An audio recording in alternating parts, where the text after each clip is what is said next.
Hello everybody, today I'm going to be showing you LEGO Sith art. Here in front of you, you can see that we have all three different varieties. That's Darth Maul, Darth Vader, and Kylo Ren. And there's actually one that we are missing, and it is the triple Darth Vader. You can combine three of these sets to create one large Darth Vader.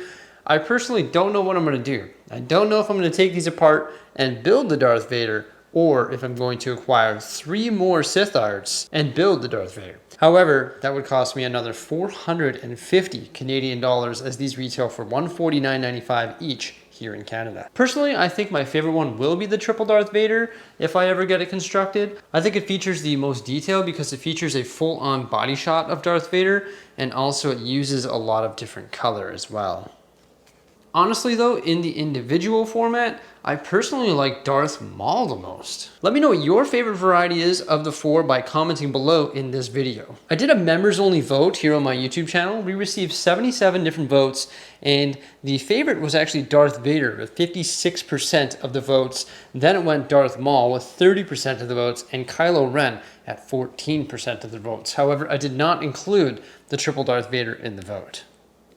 Now this is the packaging of the Sith art. You can see the set number and also the piece count in the bottom right there. It's 31200 and there's 3,406 pieces. Now you can also see that I have a huge selection of pieces in front of the three Sith arts. This is actually all of the pieces that you are left over with after building all three pieces, which is a crazy amount because you can see a lot of these are still sealed.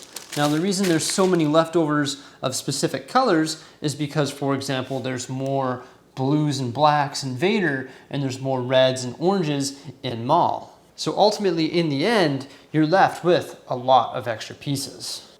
Looking at these Lego pieces from afar, they are absolutely brilliant. I love them. I'm going to try and convince Jose to get rid of that thing and hang our Sith there, but I don't think it's going to work. They are absolutely huge. They sit on actually 9 different 16 by 16 plates that all interlock using Technic pieces, making them 48 by 48 studs.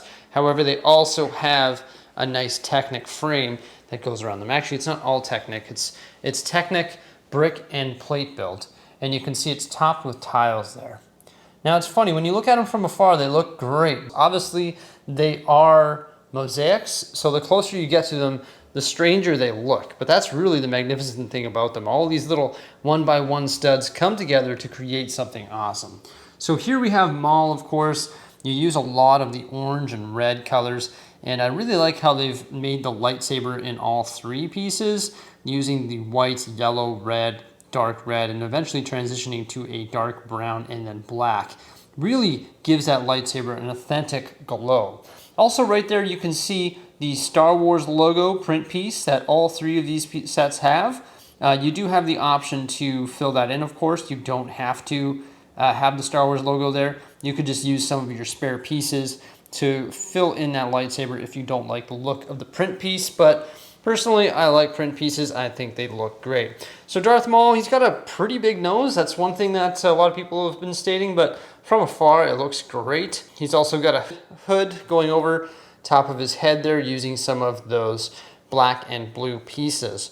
He looks fantastic. I personally like Darth Maul the most. Like from afar, I just like the textures and lines and everything on his face. I think it looks great. Of course, we have the one, the only Darth Vader here. Darth Vader's really cool. You can really see the glow of the lightsaber reflecting off of his helm. And then on the back side of his helm there's some reflection, just like you would see sort of the reflection off the dome of his helmet.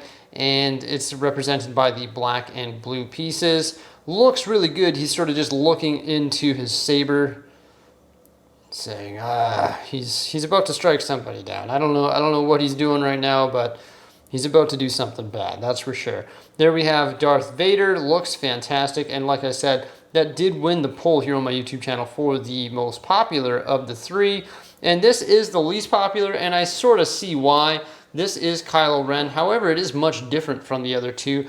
It features more of a saber than the other two. So you have Kylo Ren. He's got his lightsaber over his shoulder. He's probably getting ready to swing it down. I don't know, maybe on Rey or something like that from the first movie. Who knows? I'm not a huge fan of this one. I think it's the hardest to make out what it truly is. Obviously, this is Kylo Ren's helmet there, but it just, I don't know, it doesn't look perfect to me. Although a lot of thought went into these, and I think they all look fantastic, and they're gonna go look great in any room, whether it be a classy room or whether it be your Lego room or bedroom or wherever you might put them. Quick look at the backside here. Look what I got holding it up. It's my Stormtrooper helmet and some black pieces there, and also my Lego sorting head, along with the 2 other boxes that I have that these sets came in. On the back side, you can see the specialized Technic pieces that are designed to hold these or mount these onto the wall. Of course, you could just lean them in a cabinet, or you can mount them on the wall or hang them on the wall. You can see the Technic plates that were used in the back here, all 9 of them, and how they interconnect with one another to create the mosaic. Now, I'm not sure if this was actually intended by the Lego group, but a neat thing about the frame is they have these 3 studs in all 4 corners. And what this allows you to do is actually stack and attach your artwork so that you can have all 3 in a solid piece. So if you were to move, or if you were to just wanted to store them away, you'd be able to do that. You can see it's just like literally a solid brick now of Sith art. You've got a solid brick of Sith art. So it's a pretty cool feature, although it would rarely get used, but I noticed it because I don't have these hanging on the wall yet, because I'm waiting to get the Lego room, and it's just a cool way that I can actually just store them just like that until we get around to using them in the Lego room. So it's essentially like a large pizza box. You can see it's the size of the mosaic. It matches up perfectly with that, which is brilliant because it represents the size of the artwork when it's sitting on the shelf in the Lego store. You can actually download some audio tracks and listen to the audio tracks. I personally haven't listened to them yet though. On the back of the box, you can see all 3 depictions. Also, you can see Darth Maul sitting in a home-like fashion, and you can see how some people have set this up using some ramekins and plates and stuff like that just to mix their colors and make it easy to access their colors. I personally use my little trays there, 1 tray for each color, and then they have the phone here indicating that you can listen to the soundtrack. When you crack open your box, essentially your instruction manual comes right here, and then all of your parts in there, and you get this really cool large brick separator. Because if you had to take all 3 of these apart to create the large Darth Vader, or if you only bought 1 at a time and you had to take them apart, it's convenient to have a separator that can essentially take off 4 studs at a time rather than 2. Some more bricks and pieces will come in here, and I really like how they've included this like headphones and smartphone device in the packaging as well. Looks pretty cool. And then you just grab your instruction manual and away you go. Obviously there's some information in the front of the instruction manual. Also, you get some character history and background, such as Darth Vader, Kylo Ren, Darth Maul, etc. They all have different pages, so they start on different pages, so 17, 43, 69, and then at the very back of the book is where you learn how to create the frame, which is the same on all 3, of course. Also, in the very back of the instruction book, they say build the ultimate Sith image, and they show you that you have to get 3 of these sets to build this Darth Vader here. That one looks great. I can't wait to get 3 of them eventually, scan that QR code, get my instructions, and start building that bad boy. So there we have all 3 Siths. Ultimately, what do I think about them?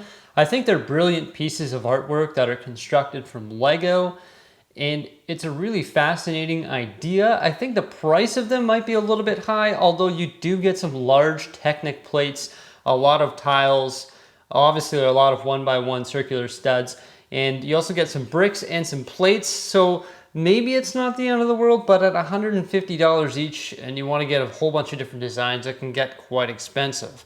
Also, when you build these things, it can be a little bit boring and tedious because you're literally just placing 1x1 studs onto 16x16 plates, and you're filling up 9 of those plates and connecting them to one another. Although it is really cool in the end when you get it all together and you have this brilliant piece of artwork, it can be a little bit boring when you're going to build it. So once again, guys, let me know in the comments section below which one is your favorite. And remember to like and subscribe and stay tuned for some more great stuff coming out here on my YouTube channel. Thanks for watching as always, and bye for now.